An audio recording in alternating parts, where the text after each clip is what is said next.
अब हम करेंगे मेंटल मैथ कक्षा 6 का एक नया अध्याय शुरू। ठीक है, मैं हूं हरी सर और आप देख रहे हैं मेरा YouTube channel maths with Hari sir, special Hindi medium के बच्चों के लिए। तो अब हम जो करने जा रहे हैं अध्याय नंबर 2। यहाँ पर मैं आपको दिखाता हूँ पूर्ण संख्याएं, ये हम ज्ञात करेंगे। इससे पहले यहाँ पर जो लिखा है याद रखने योग्य बिंदु, ये आप सबको याद रख लेना है और हम इसको करना शुरू करते हैं। ठीक है, तो बच्चों मैं आपको एक बात बोलना चाहता हूँ कि जो भी आप मेरी वीडियो देखते हैं तो उसके नीचे एक रेड कलर का बटन दिखाई देता है, प्लीज़ आप उसको क्लिक कर दीजिए, सब्सक्राइब हो जाएगा ताकि जो भी वीडियो मैं डालूँ उसका नोटिफिकेशन आपको मिल जाए। दूसरी बात ये, आपको वीडियो अच्छी लगे तो इसे लाइक ज़रूर कर दिया करें बच्चों, ठीक है ना। तो आइए करना शुरू करते हैं। तो यहाँ पर लिखा है 17,999 की 3 क्रमागत पूर्ववर्ती संख्या लिखो। पूर्व का मतलब पहले वाली, ठीक है, पहले वाली। अब पहले वाली संख्या लिखनी है हमें 3, तो पहले का मतलब जैसे 99 है, यहाँ पर ये देख लो, या एक ही अंक ले लो, 9 है। 9 से पहले कौन सा अंक आता है? 8 आता है। तो बाकी यूं क्यों लिखेंगे? 9 की जगह क्या लिखेंगे? 8 लिखेंगे, इस तरीके से। ये तो 1 हो गई, 3 लिखनी है हमें, तो 8 से पहले अब क्या आएगा? 7 आएगा, तो उसको भी लिख लेते हैं यहाँ पर 17,997, फिर 17,996 हो गई 3, तो आपका उत्तर निकल गया। अब अगला प्रश्न यहाँ पर हम जो करने वाले हैं, लिखा 25 और 65 के बीच कितनी पूर्ण संख्याएं है। अब ना तो 25 गिनना है ना 65 गिनना है, इनके बीच की संख्याएं हमें गिननी है। तो आप क्या करें, देखो 65 में से 25 पहले आप घटा दीजिए, यहाँ पर आ गया बच्चों 4। अब ये 65 भी नहीं गिनना, 25 तो घट गया ना, तो हम इसमें से एक और घटा देंगे क्योंकि 65 तो नहीं गिनना है ना, तो आ जाएगा 39।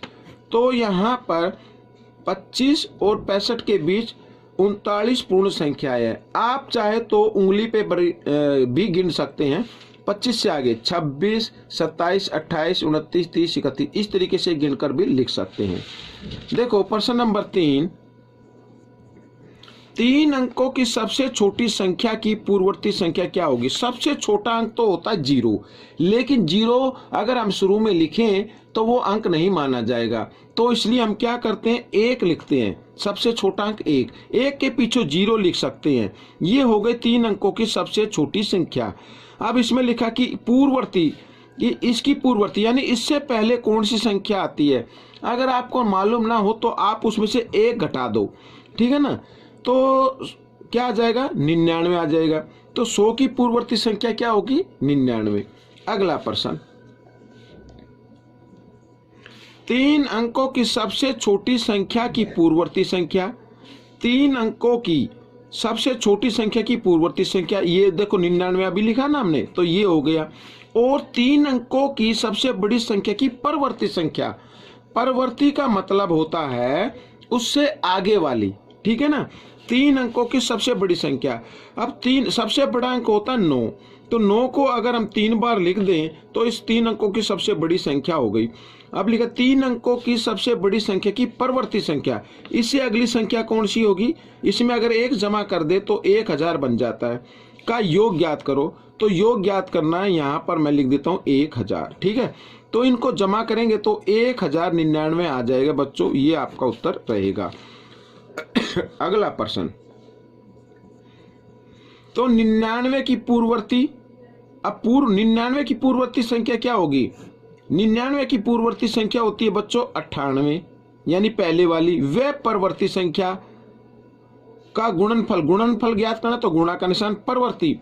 99 की परवर्ती, परवर्ती का मतलब आगे आने वाली, तो 99 से आगे आता है 100, तो इनका गुणनफल ज्ञात करना है, कर लीजिए।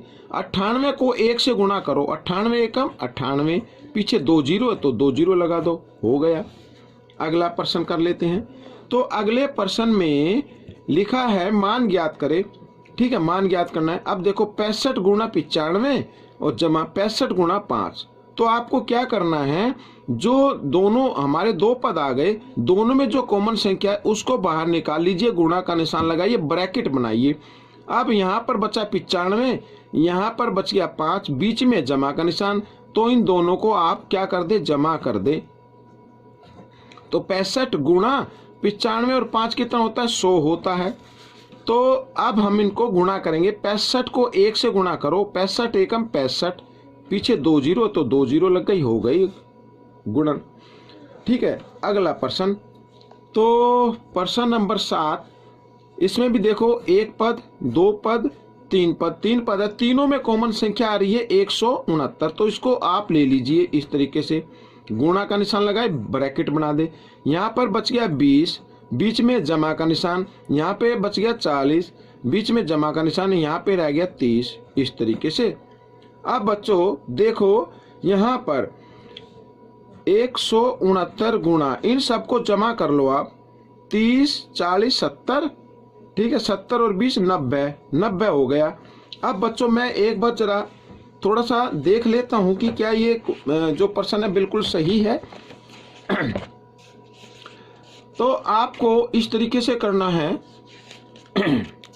यहाँ पर ये देखिए प्रश्न नंबर ये रहा 20, 40, 30, जी हाँ बिल्कुल ठीक है। तो आइए इसको आगे बढ़ा लेते हैं। अब इसको करना है 90 से गुणा करना है आपको, तो 0 यूं क्यों लगा दे। अब 9 का पढ़ा लेना, 9 का पढ़ा 9 पर लो, 9 निम 81 का 1 का हासिल 8, ठीक है, 9 छिक 54 और 8 62 का 2 का हासिल 6, ठीक है, 9 एकम 9 और 6 15, ये हो गया आपकी गुणा। ठीक है, ये प्रश्न आपका हल हो गया है। अब हम करेंगे अगला प्रश्न। तो अगला प्रश्न भी मैंने पहले से लिख के रखा हुआ, ये देखिए, गुणनफल ज्ञात करना है। अब बच्चों देखो 824 गुणा, तो जब सब में गुणा का निशान आए तो आपको ये देखना है कि ऐसे कौन से दो अंक हैं जिनको गुणा करने पे या तो 10 आए, 100 आए, 200, 300 इस तरीके से आए या 1000 आए, तो उसी को गुणा करना है। तो यहाँ पर अगर 25 को 4 से गुणा कर दें, ठीक है ना, तो इनका गुणनफल कितना आ जाएगा, 100 आ जाएगा। तो 824 गुणा 100 इस तरीके से। तो 824 को 1 से गुणा करो, 824 एकम 824, पीछे 2 जीरो लगा दी, हो गई गुणा। आपको बिल्कुल भी इस तरीके से नहीं करना है कि पहले इसको 4 से गुणा करेंगे फिर 25 से करेंगे, काफी टाइम लग जाएगा। ठीक है, अगला प्रश्न। अगले प्रश्न में लिखा संख्या 2997 और इसके अंक 2 व 7 को परस्पर बदलने के बाद बनी नई संख्या का योग क्या होगा। ठीक है, तो एक संख्या तो हमारी तो एक तो ये लेंगे 2997। अब इसमें लिखा 2 व 7 को बदल दो, 2 व 7 को बदल दो, यानी 2 की जगह क्या लिखना, 7 लिखना है, ये यूं का यूं, और 7 की जगह क्या लिखना, 2 लिखना है। बदल गए अंक भाई, 2 और 7 को बदलना था, तो 2 की जगह 7 लिख दो और 7 की जगह 2 लिख दो। फिर इनका योग क्या होगा, 7 और 2 9, 9 और 9 18 का 8 का हासिल 1, 9 9 18 और 1 19, 7 और 2 9 और 1 10, ये होगा बच्चों। अगला प्रश्न, यहाँ पर मान ज्ञात करना है। तो 1 जमा 2 घटा 3 घटा 4 जमा 5 घटा 6 जमा 7 जमा 8 घटा 9। तो आपको क्या करना है, जमा के कर लो पहले। 1 और 2 3 हो गए, 3 और 5 8, 8 और 7 15, ठीक है ना, 15 और 8 23, यहाँ पर लिख दो 23। अब घटा के कर लीजिए, ये 3 और 4 7, 7 और 6 13, 13 और 9 22, तो यहाँ पर लिखो घटा 22। तो 23 में ये देखो, ये घटा ये जमा घटा जमा घटा होते, 23 में से 22 घटा देंगे 1, ये आपका उत्तर आ जाएगा। अगला, अब इसमें लिखा है 70 गुणा 20 में क्या जोड़ा जाए कि योग ये हो जाए। ठीक है, 14,750 भाग 10 हो जाए। तो पहले इनको हल कर लो, तो तभी हमें अच्छे से समझ में आएगा। तो गुणा कर लो, 7 को गुणा करना 2 से, 7 दूनी 14 और यहाँ पर 2 जीरो। अब इसमें लिखा में क्या जोड़ा जाए, में क्या, ये लिख लेता हूं मैं, जोड़ा जाए कि योग। योग।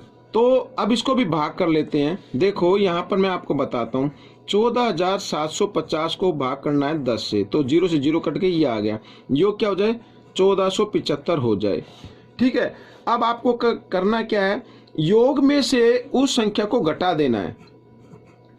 1475 में से 1400 को घटा दीजिए, 75 आ गया, तो 75 है वो नंबर क्या है, 75। तो 1400 में 75 जोड़ दिया जाए तो 1475 आ जाएगा। ठीक है, ये प्रश्न आपका हल हो गया है। अब हम करेंगे प्रश्न नंबर 12 और इस भाग का आखिरी प्रश्न। संख्याओं 7, 3, 5, 4, 1 का केवल एक बार प्रयोग करना है, से बनी सबसे बड़ी संख्या की परवर्ती संख्या बतानी है। तो सबसे बड़ी संख्या बना लो पहले इसमें।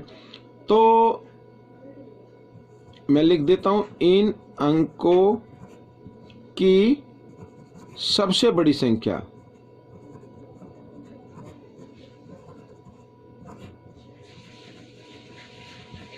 तो इन अंकों की सबसे बड़ी संख्या, तो सबसे बड़ा अंक लिखना है पहले, फिर उससे छोटा 5, फिर 4, फिर 3, फिर 1।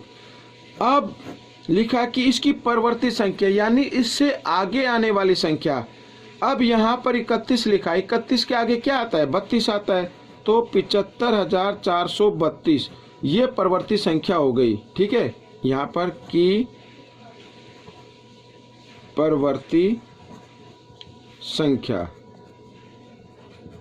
बराबर 75,432। तो बच्चों ये भाग आपका हल हो गया है। आपको ये भाग कैसा लगा मुझे जरूर बताएं और इसमें से सीखकर दूसरों को जरूर सिखाएं।